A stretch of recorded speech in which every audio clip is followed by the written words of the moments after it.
Hi friends, welcome to ESR campus. Today we will discuss about natural resource. আমরা গত ক্লাসে পড়েছিলাম যে মাটি সংরক্ষণ, জিওগ্রাফির ইম্পর্টেন্ট একটি লেসন পড়েছিলাম মাটি সংরক্ষণ, এবং আজকে আমরা যেটা পড়বো সেটা হচ্ছে কি প্রাকৃতিক সম্পদ, দ্যাট মিন্স ন্যাচারাল রিসোর্স।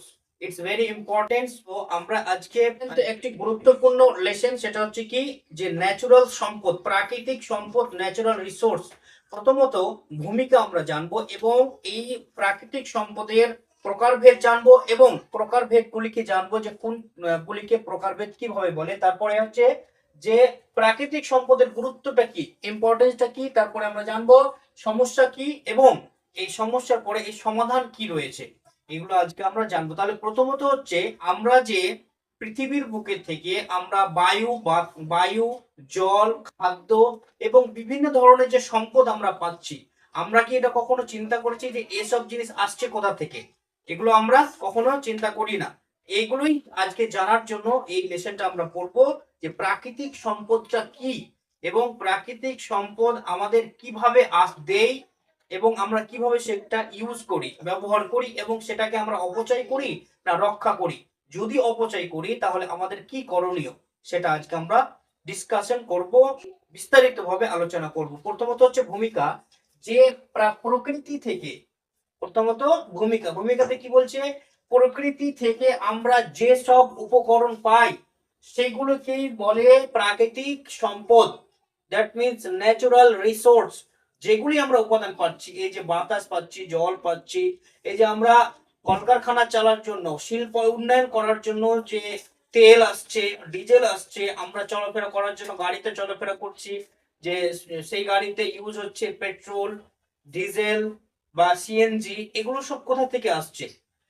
এইগুলো যেখান থেকে আসছে বা প্রাকৃতিক সম্পদ যে এগুলো রয়েছে এগুলোকে বলে প্রাকৃতিক সম্পদ, বা প্রকৃতি থেকে যেসব উপাদান আমাদের কাছে আসছে সেইগুলোকে বলে প্রাকৃতিক সম্পদ। প্রথমত কি যে প্রাকৃতিক সম্পদের প্রকারভেদ, প্রাকৃতিক সম্পদের প্রকারভেদ সাধারণত দুইটি, একটা হচ্ছে রেনেবল রিসোর্সেস আর একটা হচ্ছে নন রেনেবল রিসোর্সেস।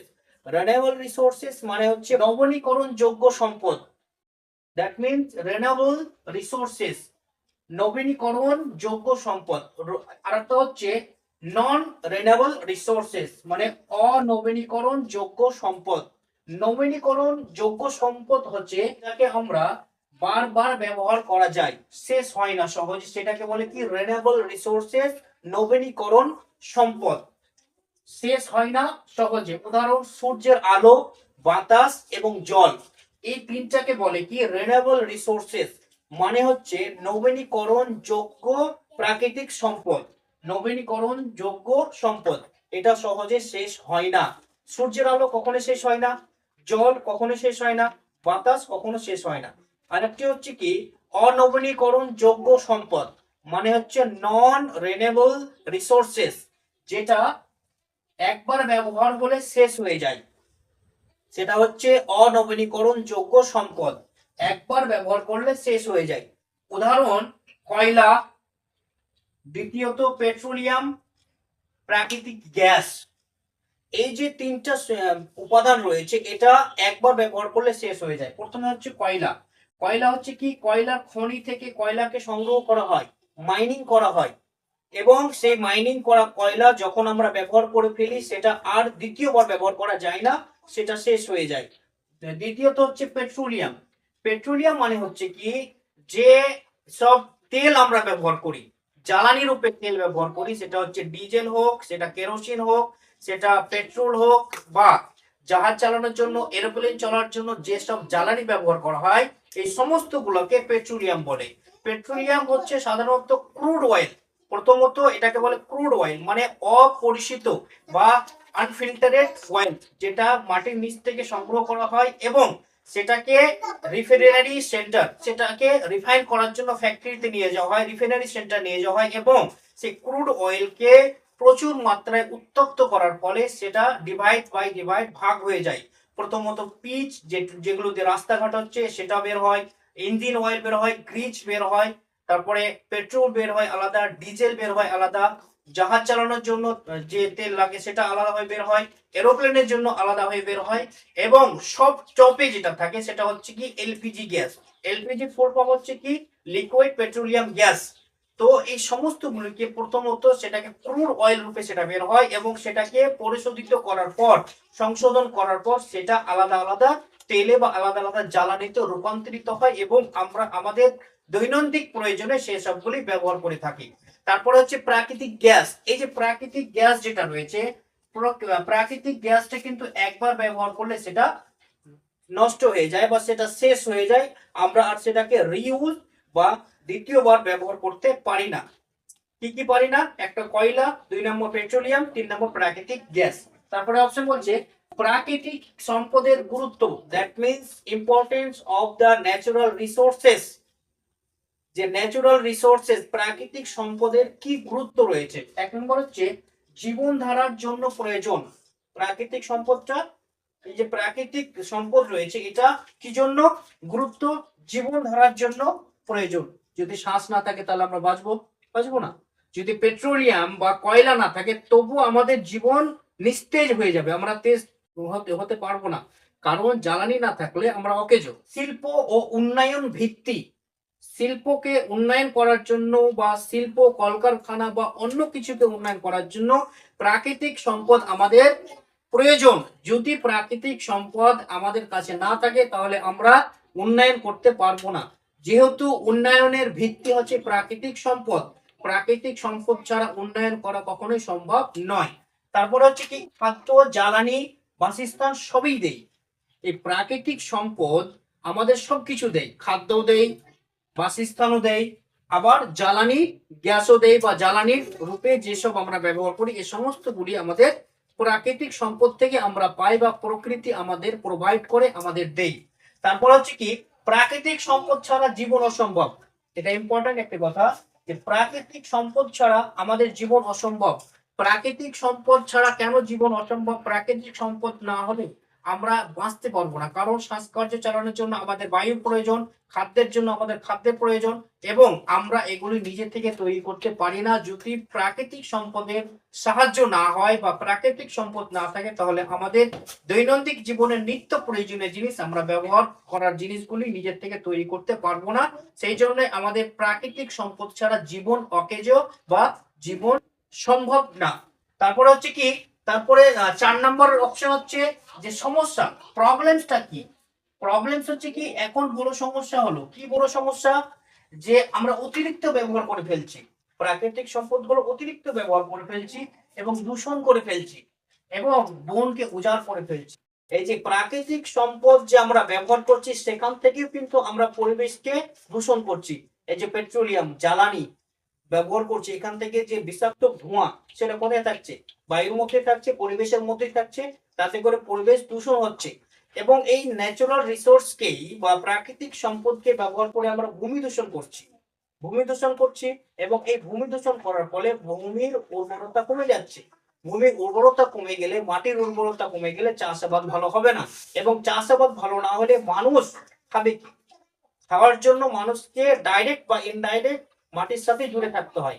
তার সমস্যা হচ্ছে অতিরিক্ত ব্যবহার এবং দূষণ করে ফেলছে এবং বন উজাড় করে ফেলছে। এই যে বিষাক্ত যে গ্যাস, বায়ুমণ্ডলের মধ্যে বিষাক্ত গ্যাসকে শীতল বা রেডিউস করার জন্য বা ওটাকে শুদ্ধ করার জন্য একমাত্র মাধ্যম হচ্ছে গাছ।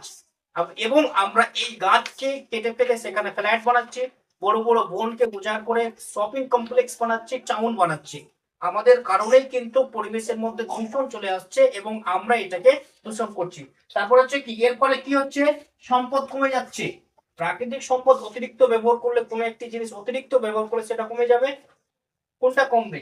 এখানে যেমন আমরা বললাম রিনিউয়েবল রিসোর্সেস, মানে যেটা বারবার ব্যবহার করা যায়, যেটা বারবার ব্যবহার করা যায় শেষ হয় না।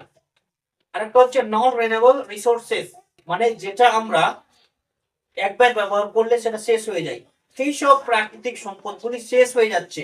এই যে অতিরিক্ত আমরা পেট্রোলিয়াম ব্যবহার করছি, অতিরিক্ত ডিজেল, অতিরিক্ত kerosene, engine oil, grease, petrol, gas অতিরিক্ত ব্যবহার করছি, তারপরে কি হচ্ছে? এগুলো কমে যাচ্ছে না, কারণ প্রাকৃতিক যে সম্পদ রয়েছে যেটা নন রিনিউয়েবল রিসোর্স, অর্থাৎ যেটা একবার ব্যবহার করে শেষ হয়ে যায়, সেটা একটা নির্দিষ্ট পরিমাপে রয়েছে এবং সেটা আস্তে আস্তে কমে যাচ্ছে আমাদের অতিরিক্ত ব্যবহার করার কারণে।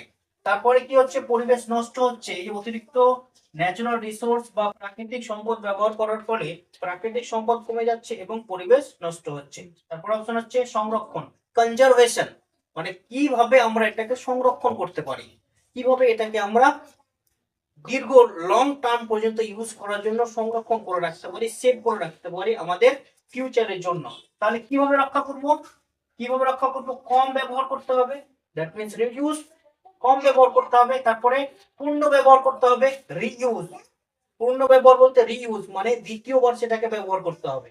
তারপরে পূর্ণ চক্রায়ন মানে রিসাইকেল, যেটা আমরা ব্যবহার করলাম সেটাকে আবার নতুন রূপ ধারণ করিয়ে সেটাকে আবার রিইউজ করতে হবে, রিসাইকেল করতে হবে সেই জিনিসটাকে। যেমন আমরা এই যে পেপারের উপরে লিখলাম, নিউজ পেপার পড়লাম বা কাগজের উপরে লিখলাম, খাতাটা লিখলাম, এটা যখন আমার কমপ্লিট হয়ে যাবে ঠিক সেই সময় সেটাকে আবার রিসাইকেল করতে পারবো আমরা, এবং এই রিসাইকেল করে সেটাকে আবার পুনরায় আমরা ব্যবহার করতে পারবো। ঠিক আছে, তাহলে এই তিনটা যদি আমরা করি, কি কম ব্যবহার করতে হবে, পেট্রোলিয়াম কম ব্যবহার করব, গাড়ি কম চালাবো, প্রয়োজন অত্যাধিক প্রয়োজন পড়লেই আমরা গাড়ি চালাবো, নইলে গাড়ি কম চালাবো। তাহলে কি হবে, পেট্রোলিয়ামের ব্যবহার কম হবে, ডিজেল বা পেট্রোলের ব্যবহার কম হবে, এবং ডিজেল আর পেট্রোলের ব্যবহার কম হলে সেটা আমরা লং টার্ম পর্যন্ত ইউজ করতে পারবো। এবং পূর্ণ ব্যবহার করবো, যে জিনিসটা একবার ইউজ করে নিলাম যদি সম্ভব হয় তাহলে আবার পুনরায় সেটাকে ইউজ করব, পুনরায় সেটাকে ব্যবহার করব এবং পূর্ণ চক্রায়ন রিসাইকেল করে ইউজ করব। তারপর অপশন হচ্ছে কি, যে এই ফর্মুলাটা কি হচ্ছে, 3R equal reduce plus reuse plus recycle, মানে দ্বিতীয়বার ব্যবহার করা, কম ব্যবহার করা এবং সেটাকে পুনরায় উৎপন্ন করে আবার ব্যবহার করা। তারপরে বলেছেন কি, যে এই অধ্যায়ের মধ্যে বা এই লেসনের মধ্যে আমরা কি শিখলাম। এক নম্বর হচ্ছে আজ আমরা শিখলাম কি, প্রাকৃতিক সম্পদ কি, তারপরে প্রকারভেদ, প্রাকৃতিক সম্পদের প্রকারভেদ, তারপরে প্রাকৃতিক সম্পদের গুরুত্ব, তারপরে এই প্রাকৃতিক সম্পদকে কিভাবে সংরক্ষণ করা যায় সেটা আমরা শিখলাম। আর একটা কথা মনে রাখতে হবে কি, যে প্রাকৃতি, যেখানে লেখা আছে প্রকৃতি আমাদের সম্পদ, তাই একে রক্ষা করার দায়িত্ব কিন্তু আমাদেরই। প্রকৃতি, নেচার আমাদের জন্য বা মানুষের জন্যই উৎপন্ন করেছে, এবং এই ন্যাচারাল যেটা রিসোর্স বা প্রাকৃতিক সম্পদ সেটা আমাদের রক্ষা করা উচিত বা আমাদের দায়িত্ব। আমরা এর গুরুত্ব বুঝছি না, কারণ এটা without any force, without any post আমরা এটাকে পাচ্ছি, মানে কোনো মূল্য দেওয়া ছাড়াই আমরা এটাকে পাচ্ছি, সেই জন্য এটা আমরা সংরক্ষণের চিন্তা করি না। যদি আমরা এখন কোনো একটা জিনিস টাকা দিয়ে কিনতাম তাহলে সেই জিনিসটাকে কত যত্ন করে আমরা রাখি। আমরা সাধারণত একটা যদি কোনো অবজেক্ট, কোনো যে কোনো একটি অবজেক্ট যখন টাকা দিয়ে আমরা কিনি সেটাকে কত সুন্দর করে সংরক্ষণ করে রাখি, সেটাকে কত সুন্দর করে আমরা রক্ষা করি। এবং এই ন্যাচারাল রিসোর্স যে রয়েছে প্রাকৃতিক সম্পদ, এগুলো আমরা কোনো কোর্স ছাড়া পেয়ে গেছি, সেই জন্য এটাকে সহজেই আমরা সংরক্ষণ করতে চাই না বা সংরক্ষণ করি না। ঠিক আছে, তাহলে আজকে আমরা জানলাম যে প্রাকৃতিক সম্পদ কি, এটা কিভাবে আমরা ব্যবহার করতে হবে, এটাকে কিভাবে সংরক্ষণ করতে হবে। আজকের ক্লাস এই পর্যন্তই, আবার পরবর্তী ক্লাসে নতুন একটি বিষয় আলোচনা করব।